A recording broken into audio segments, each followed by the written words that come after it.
Hello, YouTube. It's me, John Avenger, once again, and welcome to another review on my channel. This is just a regular review because April is going to be a new month, and we are going to be doing action adrenaline month, mainly movies that have a lot of action, whether they be action thrillers or action crime films or action comedies, things with a lot of action. So Godzilla versus Kong, I'll probably do it for that, but we'll see. But this time we're talking about a very underwhelming movie from 2019, a sequel to one of the most beloved animated films of 2014. And I did not care for this one, guys. I'm sorry, but the first movie was great, and the Batman movie was great. This one was very underwhelming. This is why I gave my digital copy to my friend Josh, and that is the Lego Movie 2, the second part. Yeah, this was underwhelming. We waited 5 years for this shit. No, I'm sorry. This was not worth the wait. I waited 5 years to see a sequel to the cliffhanger ending of the first movie, and this one's even worse. Morgan Freeman does not come back because I know his character died in the first movie, but they could have brought him back. President's Business from the first movie, Will Ferrell's a freaking cameo in the movie. That is all they give us. Um, Other characters that were memorable in the first movie, they were not there. Like the Justice League are not here. I mean, Batman is like the only one that gets a lot of screen time, but he's just like milking every scene he's in because like he had his own movie, which is great, and that's getting a sequel. Hopefully, that'll be better than this. And a lot of the jokes are just recycled jokes from the first film. A lot of it. A misunderstood villain. Yeah, we saw that in the first one. Everything is awesome. They have to reference it, and they do not everything's not awesome. Which I'm like, yeah, the songs in this movie are terrible. They're absolutely god awful. Tiffany Haddish is one of the new characters in this movie, and she's annoying. Oh my god, she's freaking annoying. She's like changing her face and transforming, and she's like, "I'm not the villain." I'm like, "Fuck you, okay? You're not funny. You're not amusing. You can't sing." And I don't know what the hell they were thinking with the sequel. They were definitely on something when they did the sequel. Emmett comes back from the first movie and Lucy from the first film. And a lot has happened since the first one, but it's just like, it feels like they're going in circles. Like they didn't have a plot for the sequel, and I can tell because the first movie was a gamble. They made a whole movie with Legos that was in theaters, and it worked. It was funny, great animation, great comedic timing, really good references. The references here are just like pointless. This one takes place, it says, Emmett attempts to rescue his friends from the Star system while dealing with a coming cataclysm known as Armageddon, whatever the hell that is. They basically copied the plot from the second SpongeBob movie. That did it better, guys. It was funnier than this. And Lord and Miller, they did not direct this. You can definitely tell. Mike Mitchell directed this. He did some of the Shrek movies. But this had no soul. Lord and Miller wrote this, but it didn't feel like they were writing it. He really didn't, because they were kicked off of Solo and did this, and this movie also flopped. So it's not like this movie did any better. It cost 99 million and made 192 million, but that's underwhelming compared to the first one. And in the U.S., it bombed big time. It was a massive flop in the U.S. It made it in the second part grossed 105 million in the U.S. That's barely that's a little bit of a profit, but then in overseas it made 86. So people were just tired, guys. They had Lego fatigue because we had Lego Ninjago, the Lego Batman movie, the Lego movie, we had Lego Star Wars, and all these Lego properties from Warner Brothers like Lego the Justice League and Lego the Flash and Lego Scooby Doo. I mean, it's been done to death, guys. Legos are still cool, but you got to do the right film. I think the Lego Shazam movie is better than this because it was focused. This movie is an hour and 47 minutes. It feels like it. Kids' movies do not need to be almost 2 hours. You can make it a 95-minute movie, and I'm fine with it. Shrek was not an hour and 47 minutes. This has padding like a motherfucker, and it is too much. It is way too much. I felt like I was just watching like a TV commercial, and it just padded out. And it says, yeah, the Lego sequel, poor box office reception. Warner Brothers sold the film rights to Universal, which was later set for a 5-year deal. Good. Do something with this property. Do like what So Hasbro's doing with Power Rangers. Do something different. Stop trying to make the second movie the first movie again. It didn't hit the right notes. The worlds in this movie were not as good. Why does Chris Pratt have to play two roles in this movie? I already can't stand him as one role now. Why are you making giving him two roles? He's Emmett, and then he plays that Rex Danger Vest, which is, yeah, it's a reference to Guardians, Jurassic World. Fuck those movies, by the way. I saw both of them, and what you call it, archaeology. I don't know, just Jurassic World and Star Lord. That's about it. And guess what? Yeah, guess what the twist is? He's the villain. Emmett from the future, called Rex Dangervest, which that's a stupid name, by the way. He's the villain. Again, I saw that already. A villain from the future, his future self. Again, I saw that in the Flash TV show. Savitar, that was Barry from the future. Again, it's been done already. Come up with something different. And unlike in the first movie where they had heart, with the little kids playing with the Legos with Will Ferrell, there's nothing like that. He's play the kid from the first one is older and he's playing with his sister, but it doesn't have the heart that the first movie had. Charlie Day is wasted in this movie. The spaceship guy, Benny. I liked him in the first movie. Alison Brie is adorable. I adore her. She's so cute. Unikitty, she has nothing to do in the film either. She's just there because she was in the first one. Stephanie Beatrice as General Sweet Mayhem, an intergalactic mini doll who serves as the intergalactic naval commander and law enforcement of the Psy-Star system. She has nothing to do. I forgot who she even played. Elizabeth Banks comes back. I've forgiven her since doing Charlie's Angels, but she had nothing to do here either. She was doing this for a paycheck, I can tell. Will Arnett as Batman. He's the only one trying, but like I said, they give him too much screen time.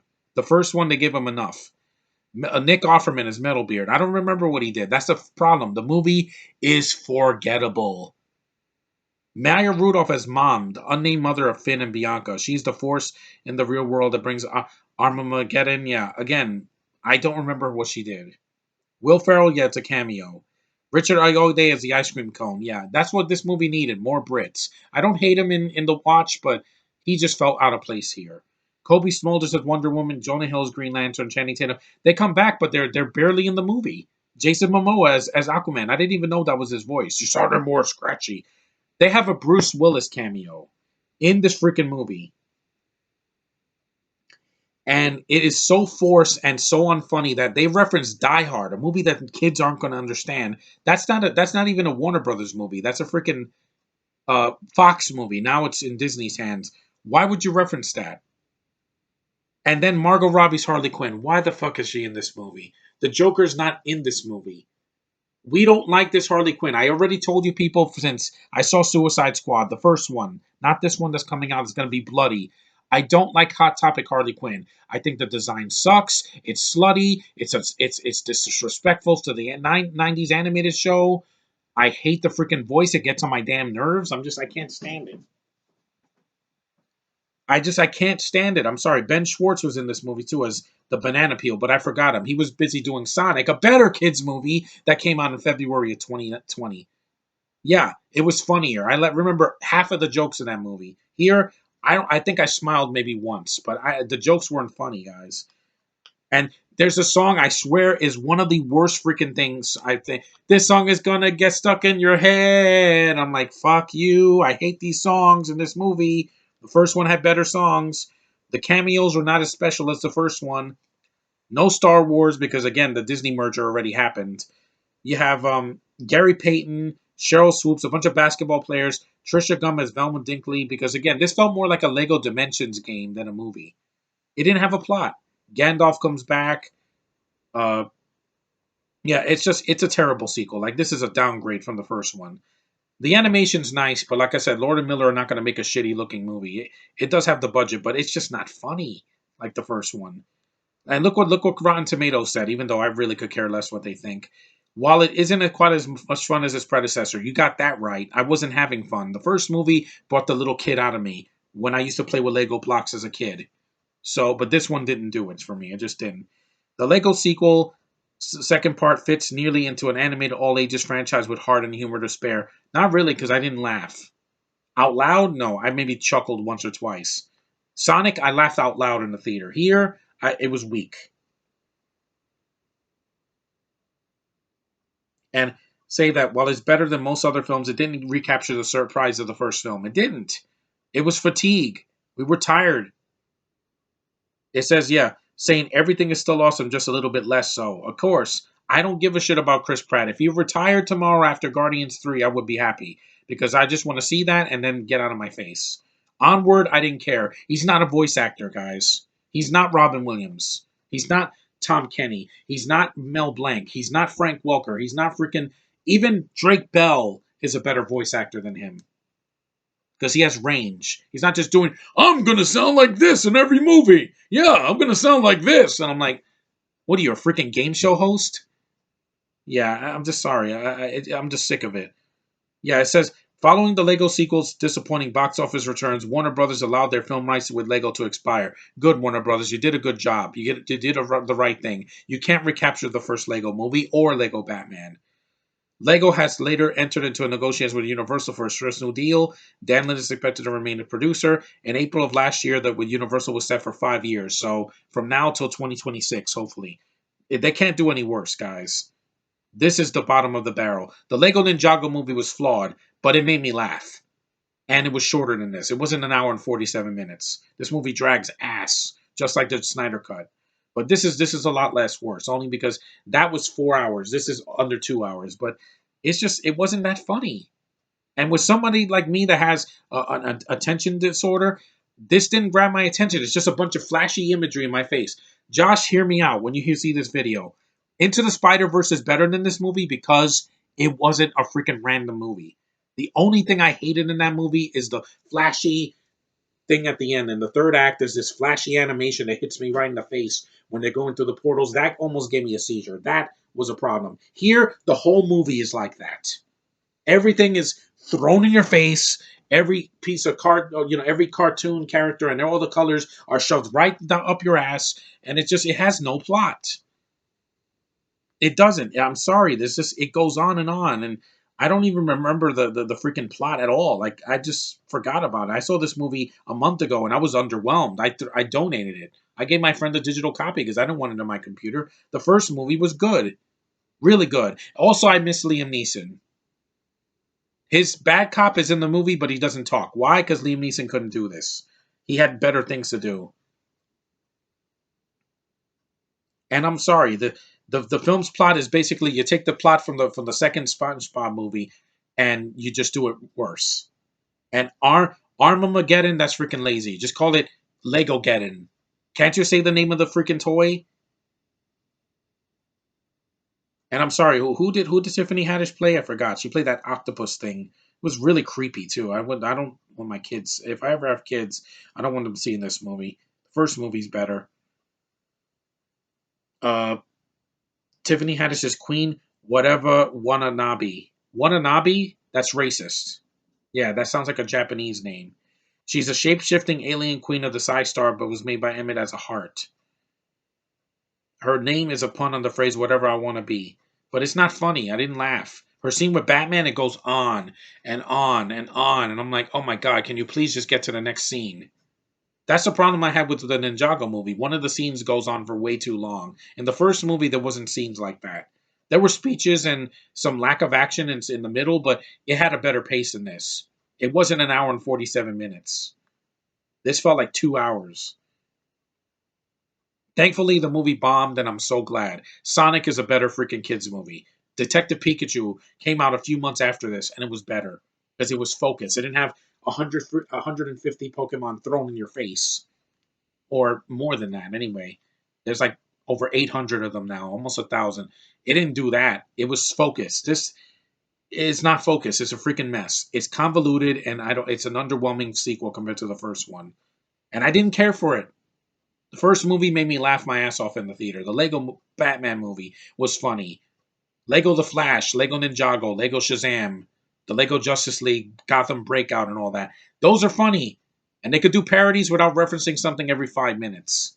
References are not jokes. They're like, oh, I recognize that. I recognize that. Captain Marvel had more than just references. It had heart. It had some freaking good jokes. Freaking Carol Danvers, aka Brie Larson, Captain Marvel, she kicks ass in that movie. She doesn't waste an hour of the time just looking like or having shit thrown in my face.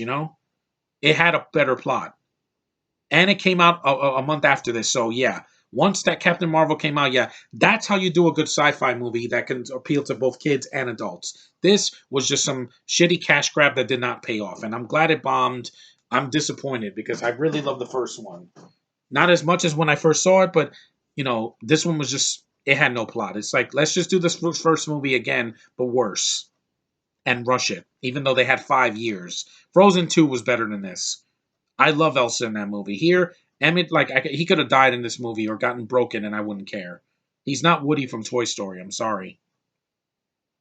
If you've seen the first movie, skip this one. You're not missing much. You're just missing a convoluted mess of a freaking animated movie that's not as funny as the first one. The references are really insulting. I hate the songs in the movie. I hated the freaking some of the new characters. It's a skip. Thank you for watching, guys. Take care, and hopefully Godzilla vs Kong is not like this, because I waited a long time for that too. But hopefully it's better than this schlock. See you in the next one.